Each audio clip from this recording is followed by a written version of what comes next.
Welcome back to our study overview guide of the book of Matthew. We're in chapter 21. Real quick, this is talking about Jesus coming down into Jerusalem for his triumphal entry. This basically symbolizes, most people say, and I would tend to agree, that it's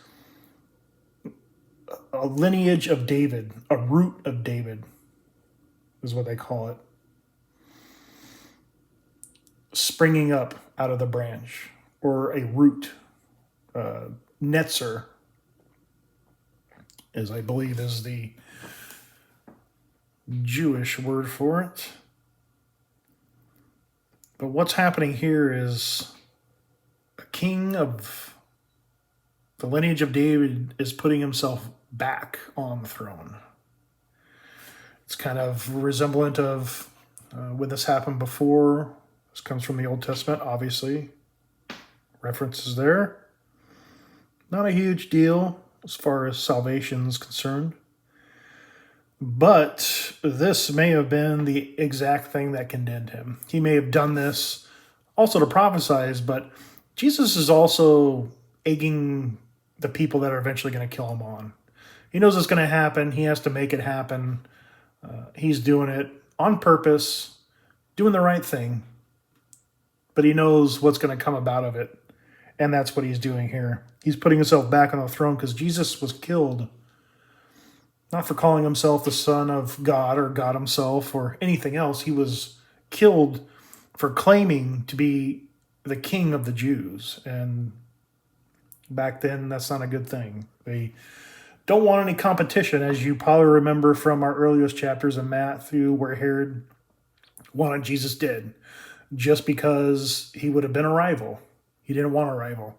So Herod had all the 2-year-olds and younger killed. Here, the cleansing of the temple, pretty famous part. Don't really know what's going on here.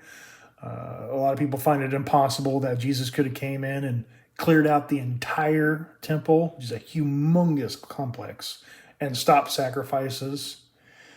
But that's what it's saying, apparently.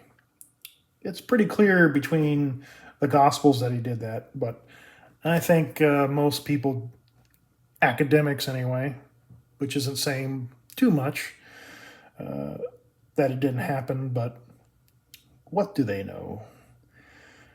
The fig tree. This is important because he's using the fig tree as a type of analogy in general. Now, it doesn't always mean every time he refers to it, he's referring to Jerusalem or the Jews.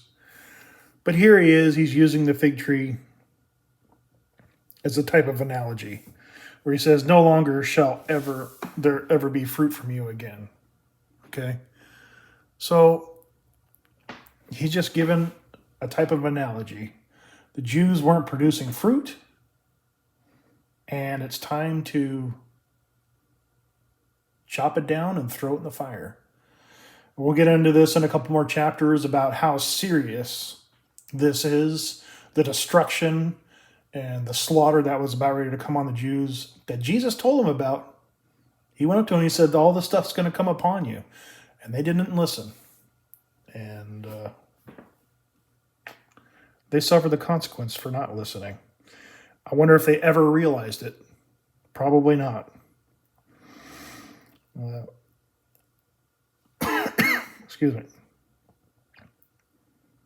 These parts are pretty easy to understand. He's talking to the chiefs. The confusing the Pharisees that were asking him a question about John, entrapping them. Jesus liked to do that a lot. Now, here's something that still kind of mystifies me.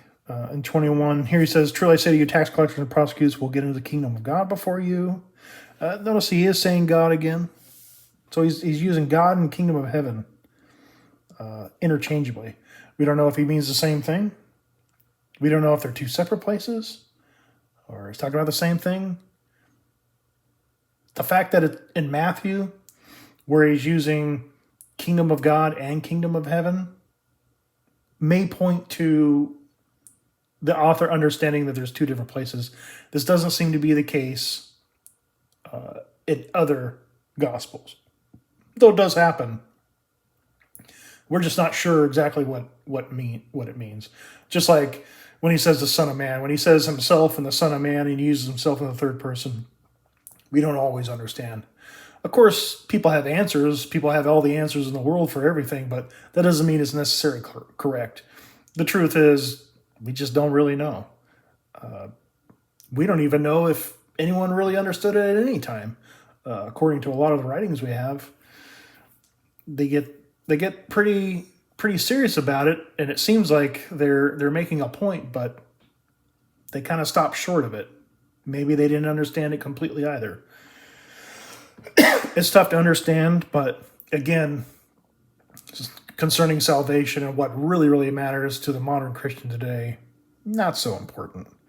But here again, he says the tax collectors and the prostitutes will get in the kingdom of heaven before you. So it's almost, there's something called apokatastasis, which means universalism.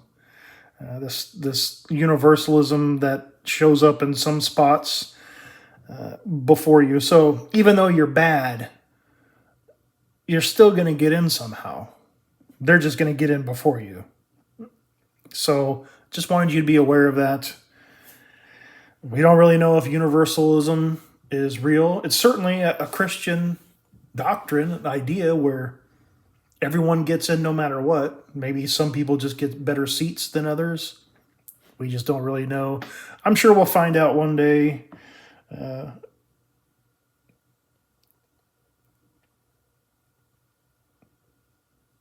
Here we have the landowner in the vineyard. Another pericope that he tells. When people talk about these stories, they'll say, well, it's just an example. It doesn't have any real meaning, but obviously it does have some meaning because he's using an analogy and using a story that people can relate to say something. So, again, it could mean something, and more than likely it does, but it doesn't necessarily mean that it doesn't mean anything serious, or there's no point to it, or there's no point that is actually real just because it is a story. So you could take it either way. But I suggest you take it as serious as you possibly can. No hyperbole included. More Old Testament references. The kingdom of God will be taken away from you and given to a people that produces fruit. Where he's talking about the Jews and the tree earlier, that you're just not producing fruit. So you're going to be chopped down, thrown into the fire. And in this, he's talking about taking it away from Jews. You have to understand that just like now, people created a religion out of just some commandments. They created a whole religion out of it. So the religion, which was absolutely crazy at the time of Jesus, and he told them many times, look, these are just traditions that you've built up over time. You don't need that. This is what's important. This is what matters. This is what was actually said, and this is what you created. And it's the same thing now. Catholics, Protestants, you gotta give the Holy Cross when you drive by a church, etc. These things don't really matter. They're not in here. It's just something someone does for whatever reason. So don't worry about it. But here he's talking about the important things. The people that produce fruit are the ones that will get in. And on an individual basis, today, if you're not producing fruit, you're not going to get in. And it's as simple as that. Take a stop there, and we'll get into chapter 22 on the next video.